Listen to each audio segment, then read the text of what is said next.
नमस्कार दोस्तों, मैं निपुण आलम डायलॉग मंच में आप सबका स्वागत करता हूं। और जैसा कि आप जानते हैं दोस्तों, डायलॉग मंच का मोटिव यूथ को मोटिवेशन, सही डायरेक्शन और साथ ही एक स्ट्रेटेजिक टॉक करना, ताकि आपको प्रॉपर गाइडेंस, एक सही डायरेक्शन मिल सके और आपकी स्टडी में सहायता हो सके। तो दोस्तों, उसी श्रृंखला में आज हमारे साथ जुड़ी हैं अक्षय गुप्ता जी। अक्षय गुप्ता जी ने अभी 2020 का सीजीपीएससी का जो परिणाम आया है, उसमें डिप्टी कलेक्टर का पद अपने लिए सुनिश्चित किया है। तो अक्षय गुप्ता जी, सबसे पहले आपका स्वागत और आपको इस चयन की हार्दिक शुभकामनाएं मेरी ओर से, डायलॉग मंच और सभी व्यूअर्स की ओर से। Thank you so much sir. Akshay ji, कैसा लग रहा है आपको? तो सीजीपीएससी में जो मन वांछित, कहते हैं ना, मन वांछित फल पाओ, तो वो मिल गया है आपको, है ना, वो प्राप्त हो गया है। तो कैसा लग रहा है डीसी पद पाकर आपको? इस चयन के बाद कैसा लग रहा है? सर मुझे बहुत खुशी हो रही है। जैसे ये हर सिविल सर्विसेज की तैयारी करने वाले स्टूडेंट का ये सपना होता है कि उनको डीसी का ही पद मिले। तो मुझे ये मेरे दूसरे प्रयास में मिला, तो मुझे बहुत ज्यादा खुशी हो रही है। बहुत बढ़िया। नहीं, ज्यादा लंबा प्रतीक्षा नहीं करनी पड़ी, दूसरे प्रयास में मिल गई, ये अच्छी बात है। ज्यादा हो रही। मैं ऐसे एक बात पूछना चाहूंगा कि कैसा रहा आपका सिविल सेवा का पूरा सफर, जो आपने परीक्षा की पूरी तैयारी करी? कई बार क्या होता है कि परीक्षा की तैयारी के दौरान कुछ ऐसे इंसिडेंट होते हैं जो हमको बहुत मोटिवेट करते हैं। कुछ ऐसे इंसिडेंट भी होते हैं जो हमको बहुत ही ज्यादा कई बार डिस्टर्ब सा कर देते हैं, डिमोटिवेट कर देते हैं। तो आपके साथ भी कुछ ऐसा हुआ? अगर आप कुछ शेयर करना चाहें किसी घटना को, कोई वृत्तांत आपके दिमाग में हो, माइंड में हो, जिसने आपको काफी झंझोरा हो, चाहे वो पॉजिटिव हो चाहे नेगेटिव, जैसा भी आपको रहा हो, अगर आप शेयर करना चाहें तो। सर जैसे कि मैं 2014 से ही सिविल सर्विसेज की तैयारी कर रही थी, 12वीं के बाद से ही। तो ओके। फर्स्ट ईयर में जब मैंने ज्वाइन किया, क्लासेस ज्वाइन की, तो जी। फर्स्ट ईयर में मुझे कुछ भी समझ में नहीं आ रहा था। मतलब 12वीं के बाद स्टार्ट करना कुछ भी, मुझे ऐसा लगा था कि मैं ये नहीं कर पाऊंगी। तो फिर जब सेकेंड ईयर आया तो जी। मैंने सोचा कि मैं पूरा पैसा बर्बाद कर दी। अब मेरे से तो कुछ नहीं होगा। फिर मैंने सोचा कि एक साल अपना दिया है तो थोड़ा आगे कंटिन्यू करती हूँ। तो सेकेंड ईयर में मैंने कॉलेज के साथ प्रॉपर तैयारी स्टार्ट की सिविल सर्विसेज की। तो जो सेकेंड ईयर का समय था, वो मेरे लिए टर्निंग पॉइंट आया। उस समय मुझे रियलाइज हुआ कि हाँ, मैं कर सकती हूँ। और मैं जो पढ़ाई उस दौरान मैंने शुरू की, फिर वही कंटिन्यू चलती रही। फिर दोस्तों का भी सहयोग मिला, टीचर्स ने बहुत सपोर्ट किया। उन्होंने कहा कि बहुत अच्छे समय में तुमने तैयारी स्टार्ट की है, तो हो जाएगा। तो वो मोटिवेट करते रहे। फिर फाइनली सेकेंड अटेम्प्ट में मुझे डीसी का पद मिल गया। बहुत बढ़िया। वह हम लोग थोड़ा सा बात करें, अक्षय जी, आपकी थोड़ी सी बैकग्राउंड के बारे में, आपकी पृष्ठभूमि क्या है, थोड़ा सा कि सिविल सेवा का ही करियर आपने क्यों चूज किया? क्यों आपने कहा मैं 12th के बाद ही तैयारी शुरू कर दिया था, कर दी थी? तो ऐसा क्या था कि भाई 12th के बाद एकदम से स्टार्ट हो गई? तो बाद बच्चे तो जो है वो ग्रेजुएशन करने के बाद ही सोचते हैं कि भाई क्या करना है क्या नहीं करना है, तब वो विकल्प में विचार करते हैं, तब सिविल सेवा भी एक विकल्प होता है, तब चूज करते हैं। तो थोड़ा सा बैकग्राउंड के बारे में, एजुकेशन बैकग्राउंड, आप कहाँ से हैं, वो थोड़ा सा बताइएगा बैकग्राउंड के बारे में। जी सर। सर मैंने अपनी जो प्रारंभिक और माध्यमिक कक्षाएं हैं सीतापुर से ही कंप्लीट की थी। और कॉलेज मैंने, जैसे कि मुझे 12वीं के बाद से ही सिविल सर्विसेज की तैयारी करनी थी, तो बिलासपुर के सीएमडी कॉलेज से की।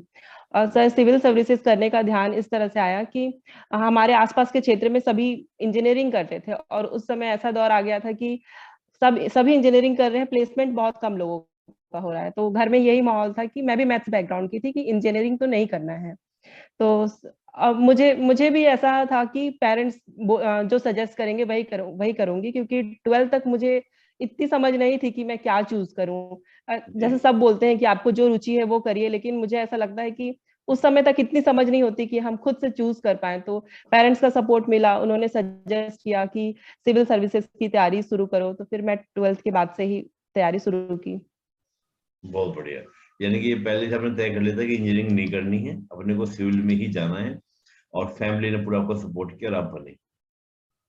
चलिए, आपका परिश्रम तो रहा, आपकी मेहनत तो रही, इसमें तो कोई दो राय नहीं है, जब ये आपने चयन लिया है।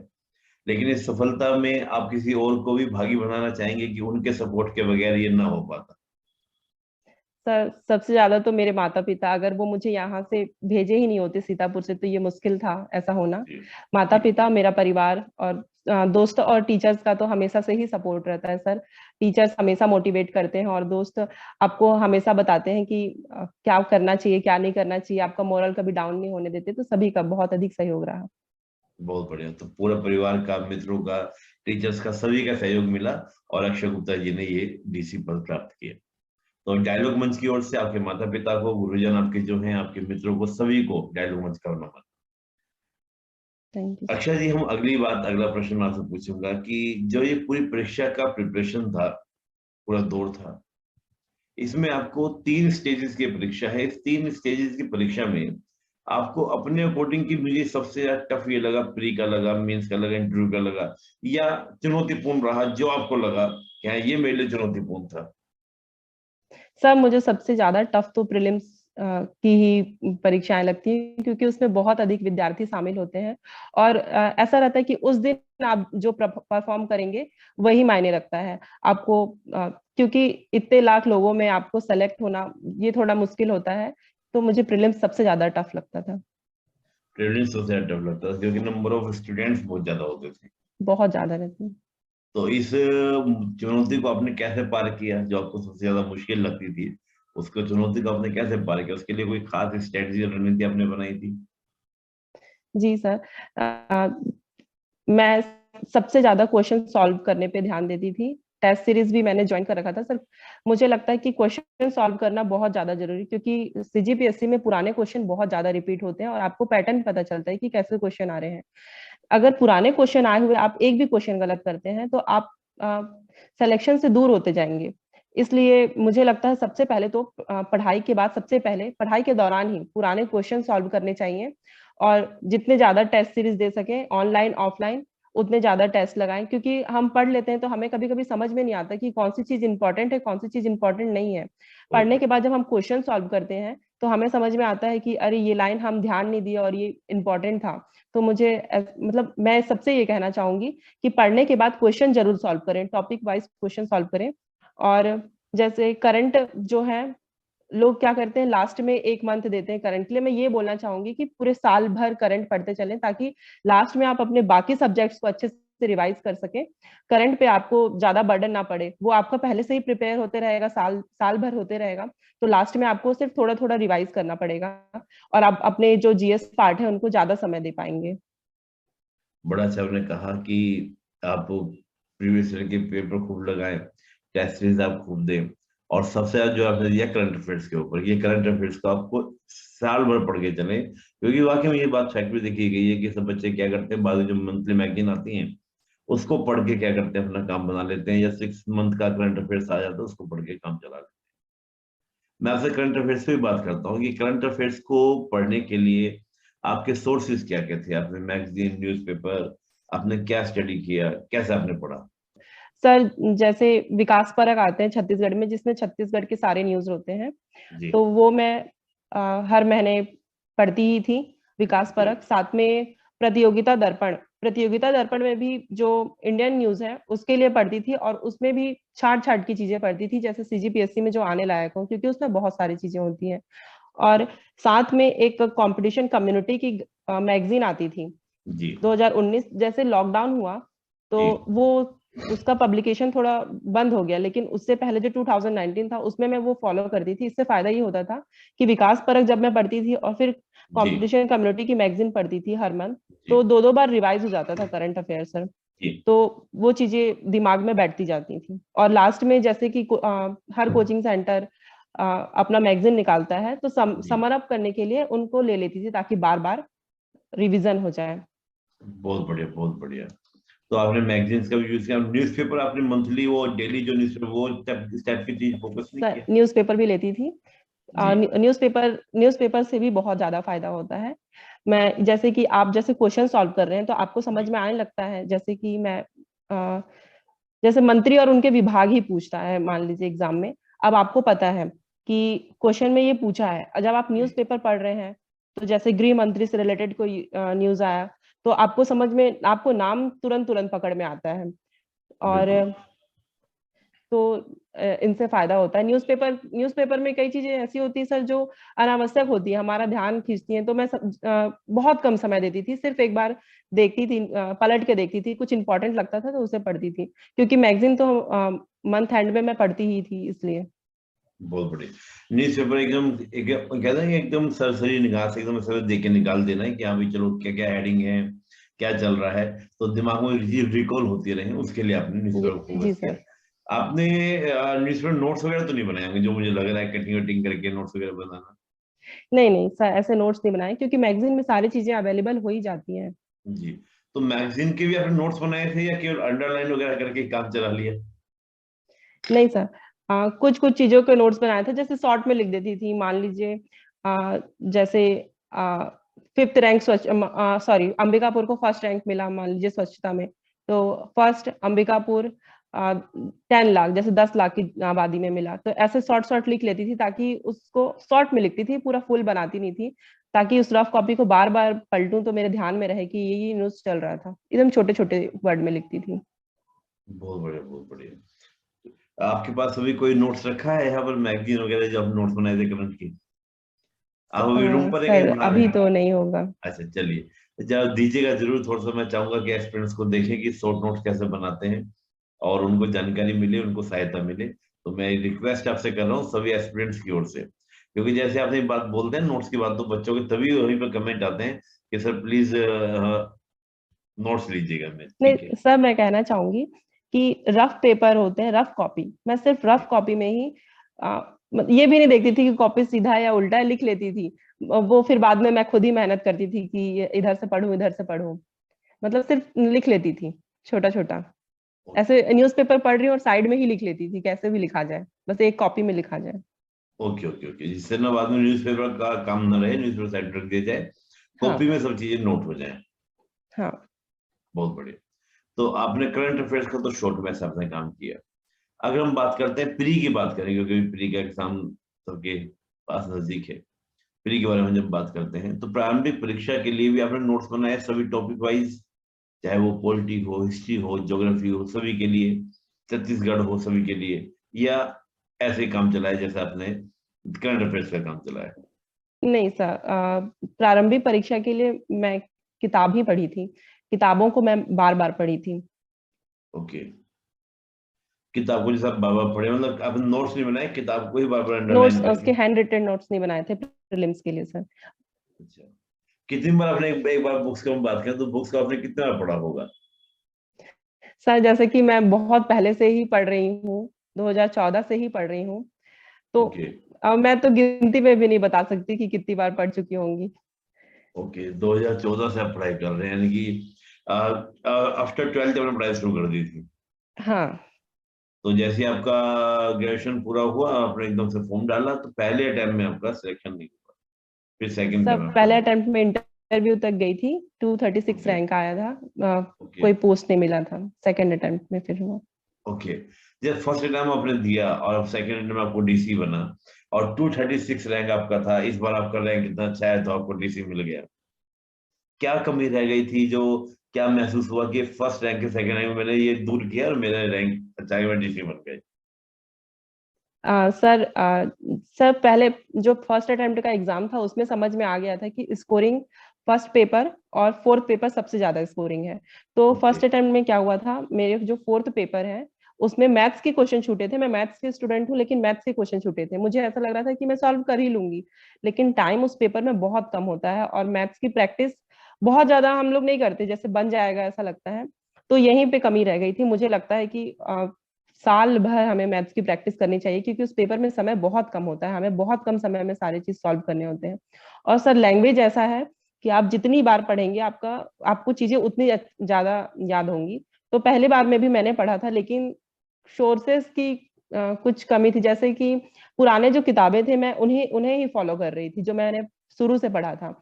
लेकिन जब ओके 2019 का एग्जाम दिया मैंने, तो मैंने देखा कि किसी एक विशेष किताब से ही सीजीपीएससी पूछ रहा है एग्जाम में, तो फिर 2020 के लिए मैंने जो लैंग्वेज है उसके लिए उन किताबों को ही पढ़ा, जिससे मुझे उसमें ज्यादा स्कोर हुआ सर। बहुत बढ़िया। यानी कि अपने सीजीपीएससी के लिए जो किताब जहाँ से क्वेश्चन पूछे जा रहे हैं, वही से आपने लैंग्वेज के लिए पढ़ा। कौन सी किताब थी अक्षय जी, आप बताएं, सभी एक्सपीरियंस को लाभ हो जाए उस किताब को पढ़ने से। सर वो साफ साफ उसमें दिखाई दे रहा है कि विनय कुमार पाठक जी की जो किताब है हिंदी और छत्तीसगढ़ी की, उन्हीं से जी। ही क्वेश्चन आ रहे हैं सर, सारे क्वेश्चन। ओके। यानी कि जो पाठक जी की बुक है उसको पढ़ेंगे तो आपका लैंग्वेज वाले पेपर में आपको अच्छे मार्क्स आ जाएंगे। तो अभी 2 साल से तो ऐसा ही चल रहा है कि लैंग्वेज उसी से आ रहे हैं। अब आगे का कह नहीं सकते, पीएससी में तो कभी भी चेंजेस हो सकते हैं। बहुत बढ़िया। जैसे अक्षय जी आपने बताया, ये तो आपने लैंग्वेज का बता दिया कि आप ये किताब पढ़े। मैथ्स के लिए आपने कहा कि मैथ्स की वजह से मेरा फर्स्ट अटेम्प्ट में क्या था, मैं कहीं ना कहीं पीछे रह गई। तो मैथ्स के लिए आपने क्या किया कि आपने कोई मैथ्स की खास बुक को आपने लिया, जो आपने प्रैक्टिस आपने कहा ईयरली पूरा साल आप मैथ्स को लगाइए। और ये सही बात है कि मैथ्स की प्रैक्टिस हो जाएगी तो मैथ्स में बहुत कम टाइम फिर आपका लेता है। लेकिन अगर प्रैक्टिस आपकी नहीं है, क्वेश्चन भले ही आता है, तो आपको थोड़ा सा टाइम लंबा लग जाता है, आपको टाइम लग जाता है। तो मैथ्स के लिए आपके सोर्सेज क्या थे? आपने कोई बुक से आपने प्रैक्टिस की, ये प्रीवियस ईयर के क्वेश्चन? थोड़ा सा मैथ्स के बारे में बताइएगा। जी सर। सर मैथ्स में सबसे पहले तो मेरा क्लास नोट्स था, पहले उसे बनाया, मतलब उसे सॉल्व किया मैंने। और जी आर एस पाठक की जो किताब थी उन्हें सॉल्व किया। साथ में जी प्रीवियस ईयर्स के क्वेश्चन सॉल्व करना तो बहुत ही ज्यादा जरूरी है, क्योंकि आपको पता चलता है कि इस टॉपिक से क्वेश्चन आ रहे हैं, तो आप फिर उन टॉपिक को सबसे ज्यादा ध्यान देते हैं। इसलिए प्रीवियस ईयर्स के क्वेश्चन तो मैं सिर्फ मैथ्स के लिए ही नहीं, सारे सब्जेक्ट के लिए बोलूंगी कि वो सॉल्व करें। प्रीलिम्स ही नहीं, मेंस में भी पुराने क्वेश्चन रिपीट किया जाता है। और अगर आप उसको एक एक बार सॉल्व कर लिए रहेंगे या लिख लिए रहेंगे, तो जी। आपको उसको वहां जो मेन एग्जाम है, आप बिना किसी टेंशन के एकदम आराम से लिख लेंगे, जो आपके समय को ही बचाएगा। इसलिए मैं कहूंगी कि पुराने क्वेश्चन तो बहुत ही ज्यादा जरूरी है सॉल्व करना। प्रीवियस डे के पेपर को आप अच्छे से लगाएं, उसका प्रैक्टिस अच्छे से करें, उससे आपको काफी ज्यादा हेल्प मिलेगी, ये कहना है अक्षय गुप्ता जी का। अक्षय जी, हम लोग बात करते हैं, ये तो आपने बड़ा अच्छा बताया कि पिछली बार ये कमी रह गई जिसको मैंने इस बार दूर किया। अगर आपसे सजेशन देना हो और आपके सामने आपके जूनियर बैठे हुए हैं जो आपकी बातों को सुन रहे हैं, फ्रेशर भी हैं, उनके लिए आप क्या सजेशन देना चाहेंगी पूरी परीक्षा के सर बारे मैं में? उनको ये बोलना चाहूंगी कि जैसे कि सब बोलते रहते हैं पुराने क्वेश्चन सॉल्व करना। जब हम भी स्टूडेंट थे तो हमको ऐसा लगता था, ऐसा बोलते हैं,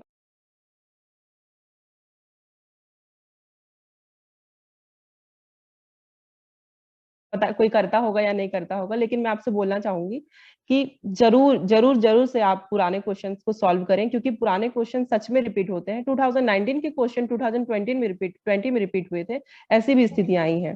तो जी आप क्वेश्चन बहुत जरूर सॉल्व करें। और अगर आप प्रीलिम्स की तैयारी करें तो प्रीलिम्स में आपको मैं ये कहना चाहूंगी, घटना चक्र सारे सब्जेक्ट के जरूर सॉल्व करें और टेस्ट जरूर लगाएं, क्योंकि टेस्ट लगाने से आपको मेंस में अपनी स्पीड, प्रीलिम्स में अपनी एक्यूरेसी, इनका पता चलता है। इसलिए टेस्ट सीरीज जरूर सॉल्व करें। बहुत बढ़िया, टेस्ट सीरीज आपको जरूर सोल्व करनी चाहिए। टेस्ट सीरीज सोल्व करने से आपको काफी ज्यादा लाभ मिलता है। बहुत बढ़िया। अच्छा, थोड़ा सा मैं बात करूंगा कि हम लोग जैसे प्री कम ने बताया आपने मेंस का, तो प्री के आपके सोर्सेज क्या क्या थे? जो आपने लिमिट बुक बारे में बात करी, तो वो बुक थोड़ा बताइए, प्री के लिए आपने क्या क्या पढ़ा था?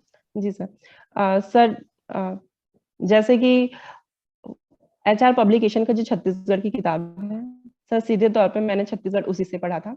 और जी जो हिस्ट्री है, मुस्कान पब्लिकेशन की किताब से पढ़ा था। मुस्कान पब्लिकेशन से ही मैंने इंडियन ज्योग्राफी और कॉन्स्टिट्यूशन की किताब पढ़ी थी। लेकिन मैं ये कहना चाहूंगी कि आप इन किताबों को पढ़ें और साथ में घटना चक्र के क्वेश्चन जरूर सॉल्व करें, क्योंकि मैंने देखा है कि घटना चक्र के क्वेश्चन भी डायरेक्ट सीजीपीएससी में पूछे जाते हैं, जी जो पुराने क्वेश्चन आए हुए होते हैं। तो छत्तीसगढ़ हिस्ट्री और ज्योग्राफी के लिए ये, और कॉन्स्टिट्यूशन के लिए सर जो राज्य व्यवस्था है, घटना चक्र के क्वेश्चन, और उसमें क्वेश्चन ऐसे आते हैं कि आपसे बनेंगे तो बनेंगे, क्योंकि उसके लिए हमें बहुत गहरी नॉलेज चाहिए रहती है। जी तो जी मेरा ऐसा था कि अगर कॉन्स्टिट्यूशन नहीं बन रहा है तो उनको मैं ज्यादा छोड़ने का, मैं मतलब ऐसा सोचती थी कि नहीं बनेगा तो उसे छोड़ दूंगी, क्योंकि माइनस मार्किंग उसमें ज्यादा होती थी।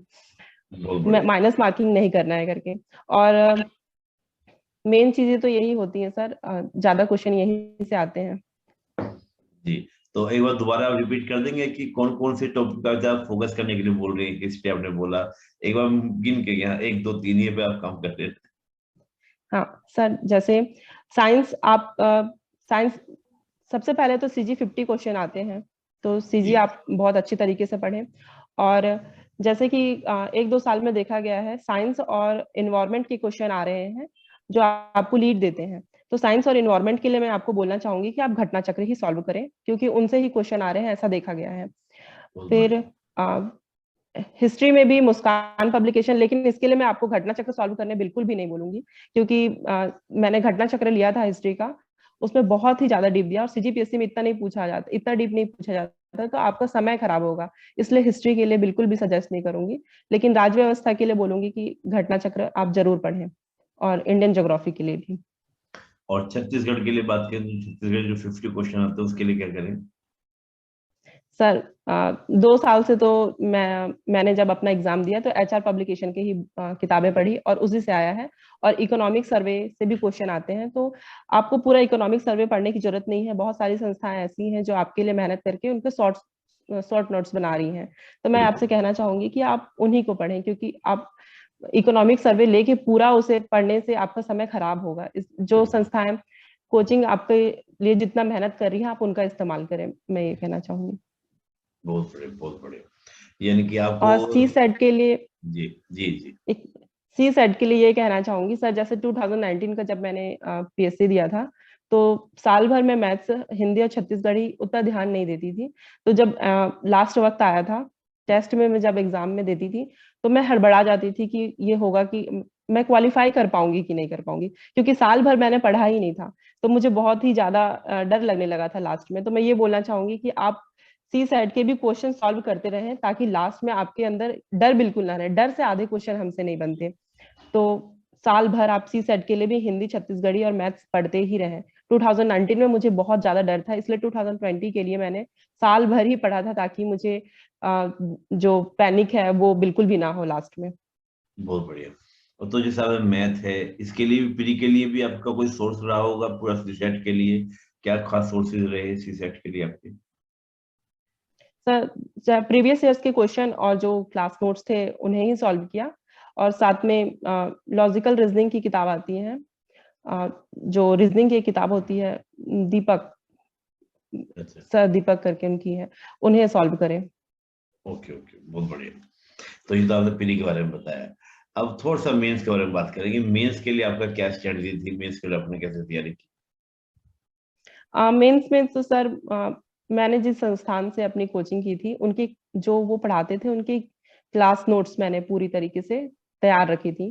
तो मेरे पास हर पेपर के हर टॉपिक का नोट्स था, तो ओके। मुझे आसानी हुई। तो 2019 में मैंने देखा कि ठीक लगभग सही, ठीक ठीक नंबर ही स्कोर हुए हैं। ऐसे में मुझे कम नंबर मिला था, और पेपर 7 में तो, और थोड़ा पेपर 4 में।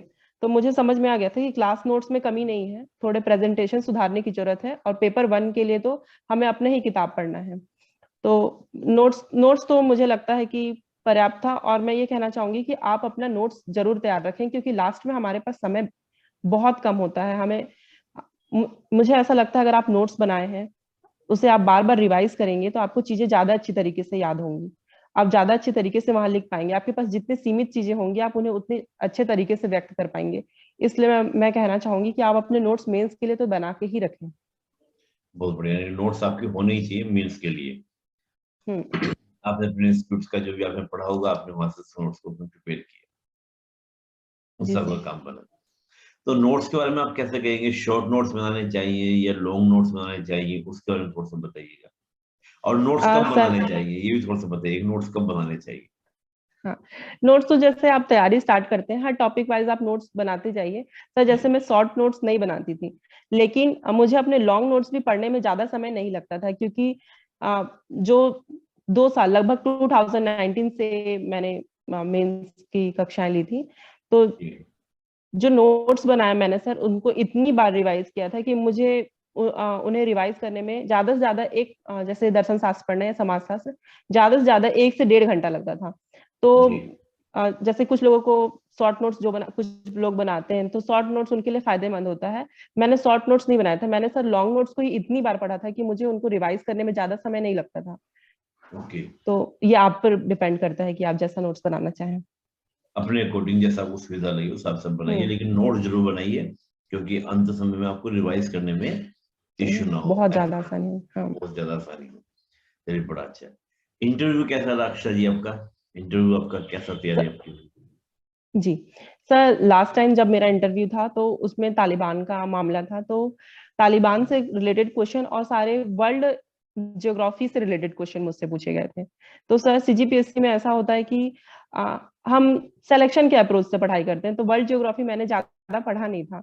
क्योंकि यहाँ के सिलेबस में ज्यादा है नहीं, तो उस समय मेरा इंटरव्यू बहुत खराब गया था।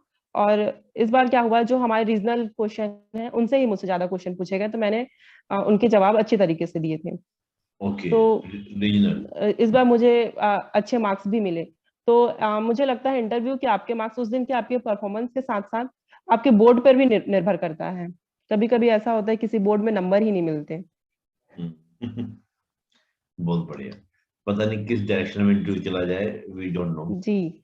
अब जब वर्ल्ड ज्योग्राफी आपने बोला, तो वर्ल्ड ज्योग्राफी में पढ़ा ही था, वहां से क्वेश्चन शुरू हो गए, हाँ तो वहां पे अपने आपको धराशायी होना ही था। हाँ, क्योंकि सर बिल्कुल। हमारे सीजीपीएससी के सिलेबस में ही वो नहीं है। जी जी जी जी। ये अच्छा, तो करण आपने बिल्कुल सही बात है इंटरव्यू के लिए, कि आपको जो क्वेश्चन नहीं है तो इंटरव्यू हो ही जाता है, इसको जाहिर सी। बहुत बढ़िया। तो ओवरऑल आपको पूरा सीजीपीएससी का, हम प्री मेंस इंटरव्यू की बात करें, तो कैसा आपको अनुभव हुआ? ठीक है, सिलेक्शन हो गया, डीसी बन गए, तो बड़ा अच्छी बात है। इसमें तो कोई दर में जिसकी हम तैयारी करें वो हम बन जाए, मनचाहा पद मिल जाए तो बड़ी अच्छी बात है। लेकिन ओवरऑल मैं एक बात करूं, आपको अपनी पर्सनैलिटी में, जो आप ट्वेल्थ के, मैं एक छोटे से वैसे ही मतलब पूछ रहा हूँ, अलग सा क्वेश्चन है, आपके साथ की बहुत सारी आपके साथ जो पढ़ते होंगे, गर्ल्स होंगी, बॉयज होंगे, जो ट्वेल्थ के बाद अलग अलग फील्ड में गए होंगे, आज आप डीसी बन गई है, आप उनसे अपने में कुछ अंतर देखती हैं? मैं पद की बात नहीं कर रहा हूँ, डीसी बन गए अलग विषय है, लेकिन ज्ञान में, सोचने में, समझने में, इस तरह का कुछ अंतर देखती हैं? सर जैसे जब तक मैंने सीजीपीएससी की तैयारी शुरू नहीं की थी, मुझे अपने क्षेत्र के बारे में ही ज्यादा ज्ञान नहीं था। बहुत बढ़िया। दिमाग में ही नहीं आता था कि हमें अपने क्षेत्रीय ज्ञान भी रखना चाहिए। उसकी जरूरत महसूस नहीं होती, हम ध्यान ही नहीं देते थे। लेकिन अब ऐसा है कि सीजीपीएससी की तैयारी द्वारा हमें समझ में आ गया है कि हमें अपने पूरे क्षेत्र, अपने राज्य, इसकी सबकी जानकारी होनी चाहिए। बहुत बढ़िया। तो मुझे ऐसा लगता है कि सीजीपीएससी की तैयारी से आपको एक अच्छी नौकरी लगने से आपकी एक अच्छा पद तो मिलता ही है, साथ में आपको एक समग्र जानकारी भी मिलती है अपने क्षेत्र की। तो मैं ये कहना चाहूंगी कि नौकरी लगना, कुछ लोगों का सिलेक्शन होता है, कुछ लोगों का नहीं नहीं होता है सिलेक्शन सर। तो जैसे अगर आपकी नौकरी नहीं भी लगती है, तो आपके पास जो ज्ञान है वो बहुत ज्यादा होता है, जो मतलब आपको संतुष्ट करता है। जैसे 2019 में मेरा सिलेक्शन नहीं हुआ, तो मुझे ऐसा लगने लगा था कि ये बहुत टफ है। फिर मेरे घर वाले ही, मेरे पेरेंट्स ही बोलते थे कि कोई बात नहीं, तैयारी करते रह, अगर नहीं हुआ तो कोई बात नहीं, तुझे ज्ञान प्राप्ति हुई, मतलब अपने क्षेत्र के बारे में प्राप्त हुआ, तुम भविष्य में अच्छा कर सकोगी। बहुत बढ़िया, बहुत हो गए है ना, ज्ञान प्राप्ति हो गई, बहुत मिल गया। इस तरह की अनुभूति जरूर होती है। बिल्कुल सही बात है। मैं तो ये बोलता भी हूँ कि भले ही हम लोग एक अच्छी तैयारी करते हैं, तो अच्छी तैयारी करने के बाद भले सिलेक्शन ना हो या ना हो, लेकिन एक मल्टी डायमेंशन अप्रोच से डेवलप होता है। जितना आप इतना पढ़ते हैं भाई, पॉलिटी, हिस्ट्री, ज्योग्राफी, साइंस, सब कुछ पढ़ डालते हैं, तो एक मल्टी डायमेंशन अप्रोच डेवलप होता है, एनालिटिकल अप्रोच डेवलप होती है। तो ये बहुत बड़ी बात है, बहुत अच्छी बात है। तो अक्षय जी, आपको डीसी तो मिल गया, जो सीजीपीएससी में सबकी इच्छा होती है। अब आगे अक्षय जी क्या सोच रहे हैं अपने बारे में? कुछ आगे तैयारी करनी है, सर या बस अब सीजीपीएससी में ही अपना, छत्तीसगढ़ में ही काम करना है? सर आ, सोच के तो मैंने सीजीपीएससी के डीसी पद के लिए रखा था, लेकिन अब जैसे ये प्राप्ति हो गई तो हर किसी को उच्च पद की कामना तो होती, इच्छा तो होती है। तो बहुत मैं बढ़िया। तो मैं यूपीएससी की तैयारी जारी रखूंगी। चलिए, बहुत बहुत शुभकामनाएं मेरी ओर से, डायलॉग मंच की ओर से। और आप अगली बार जब हमें इंटरव्यू दें, तो प्रॉपर एक आईएएस बनकर दें, और एक अच्छी रैंक के साथ आप दें, तो वो बहुत बेहतर रहेगा। आपको भी अच्छा लगेगा, मुझे भी अच्छा लगेगा, डायलॉग मंच को भी अच्छा लगेगा कि हम दोबारा अक्षय जी से मिले, तो हम लोग एक आईएएस से मिले। तो हमारी ओर से बहुत बहुत शुभकामनाएं आपको। Thank you sir. Akshay ji, मैं बस लास्ट अंतिम की ओर चलूंगा इंटरव्यू को। एक जानकारी मैं आपको दे दूं, क्योंकि हम लोग इसको इंटरव्यू को थोड़ा छोटा ही रखते हैं, हम लोग एजुकेशन एक सेशन रखते हैं, उसका आपको जानकारी दे देंगे हम लोग। हम उस एजुकेशन, डायलॉग मंच एजुकेशन एक रहता है, उसके अंदर हम लोग किसी भी एक टॉपिक के ऊपर एक विस्तृत चर्चा करते हैं, ताकि एक एस्पिरेंट्स को उस टॉपिक के ऊपर एक पूरा वाइड जानकारी मिले। तो होता क्या है कि जब हम लोग तैयारी करते हैं, तो हमारा कोई ना कोई सब्जेक्ट बहुत प्रिय हो जाता है, हर एस्पिरेंट्स का।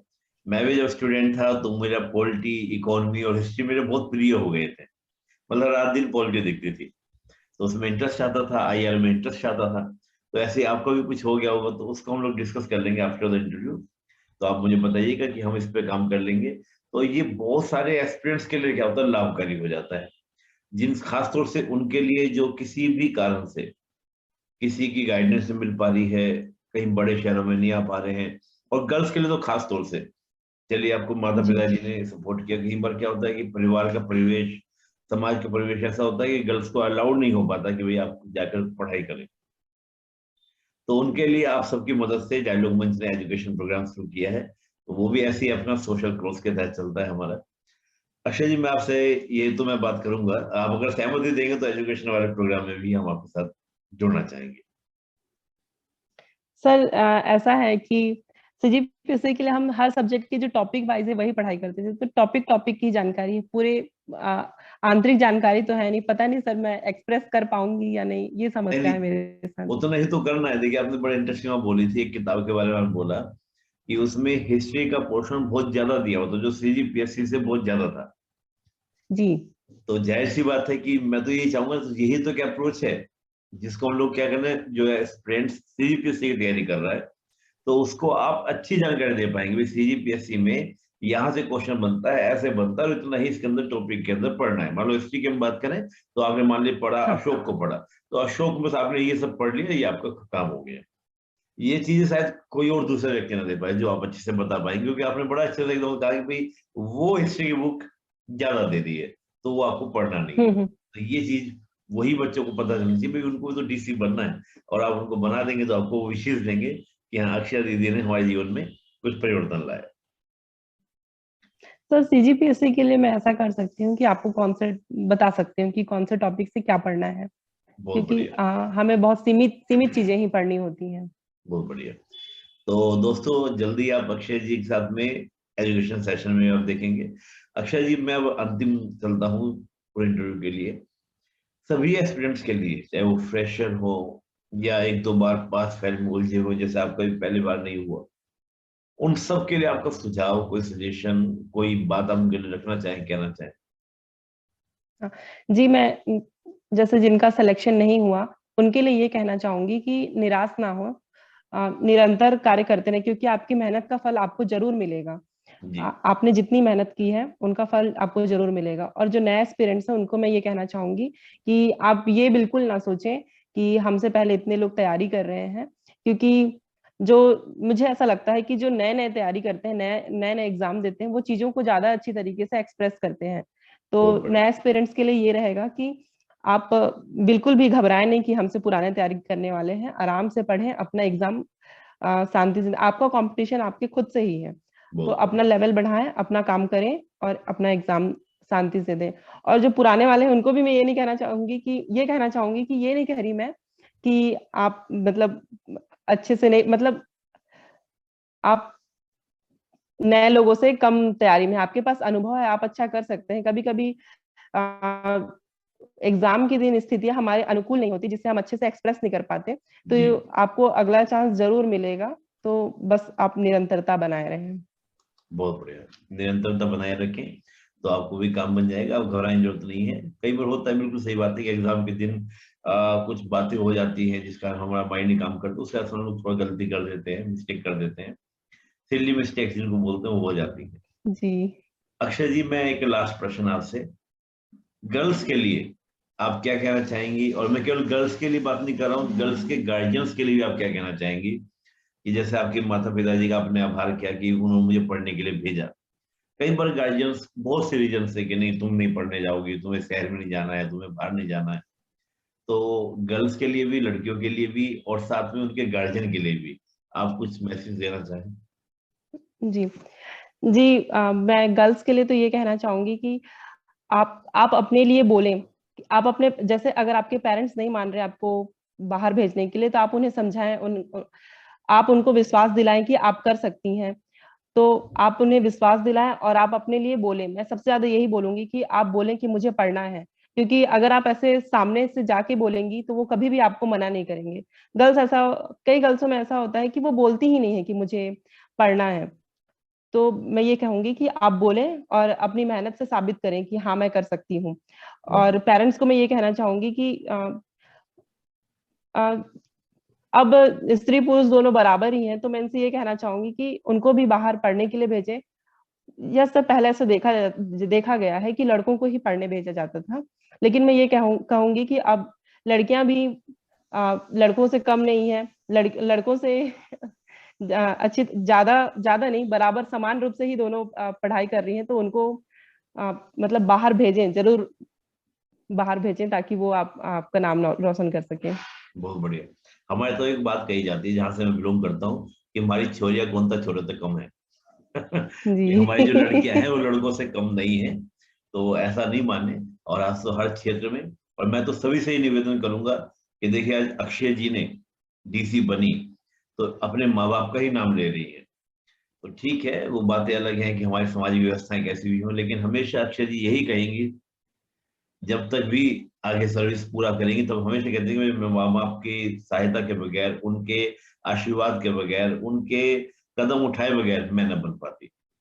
तो मैं यही निवेदन सबसे करता हूँ, गर्ल्स के माँ बाप से भी निवेदन ये करता हूँ मैं डायलॉग मंच की ओर से, ये लड़कियों को पढ़ने का मौका दें। वो भी उतने नाम रोशन करती हैं जितने लड़के करते हैं, इस तरह का अंतर ना करें। और ये बात अक्षय जी कह रही।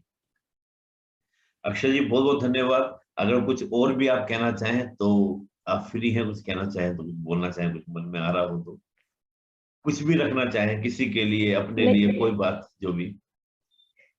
सब, सारे एस्पिरेंट्स को जो आगामी परीक्षा है उनके लिए शुभकामनाएं देना चाहती हूँ कि वो अपना एग्जाम अच्छी तरीके से दें और सभी अपनी जो वांछित जो उन्हें पद है उन्हें उनकी प्राप्ति हो। बहुत बढ़िया। तो अक्षय जी आपका बहुत बहुत धन्यवाद। और मैं फिर दोबारा से आपको शुभकामनाएं प्रेषित करता हूँ कि अगली बार जब हम आपसे मिले, इंटरव्यू लें, तो एक आईएएस कर लें। तो मेरी ओर से, डायलॉग मंच की ओर से, सभी एस्पिरेंट्स की ओर से, जिनको आपने विशेष की उनकी ओर से, मेरी ओर से आप विश ले लीजिए। उन सब की ओर से आपके उज्जवल भविष्य की बहुत बहुत शुभकामनाएं। बहुत बहुत धन्यवाद। जय Hind. Thank you so much sir. Thank you.